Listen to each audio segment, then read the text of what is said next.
புராணம் சொல்றது யுக கோட்டி சஹசிராணி விஷ்ணுமாராத்திய பத்மபூகு புனஸ்திரைலோக்கிய திராத்ருத்வம் பிராப்தவானிதி சுஷ்ருமா. யுக கோட்டி சஹசிரங்கள், ஒரு 1000 கோடி யுகங்கள் தான் ஆராதனம் பண்ணாராம் பகவானே. பண்ணி பண்ணி பிரம்மாங்கிற பதவியை பெற்றிருக்கிறார். பிரம்மாங்கிற பதவியை பெற்றார், சிருஷ்டிக்கலாம்ங்கிற மேன்மையை பெற்றாரே தவிர அவருக்கும் மோக்ஷானந்தம் கிடைக்க பெறவில்லை.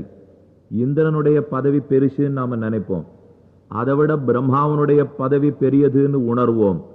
இது எல்லாமே ஒன்றுமல்லதுன்னு ஆக்கவல்ல பதவி பகவான் வைகுண்டத்திலே கூடியிருக்கிற மோக்ஷம். மோக்ஷங்கிற வைகுண்ட லோக பதவி, அந்த பதவி கிடைக்கலைங்கிறதுக்காக பிரம்மாதி தேவர்களே துடித்திருக்க, மகர்ஷிகள் அத்தனை பேரும் துடித்திருக்க, ஆழ்வார்களெல்லாம் எப்பொழுது கிடைக்குமோ கிடைக்குமோ என்று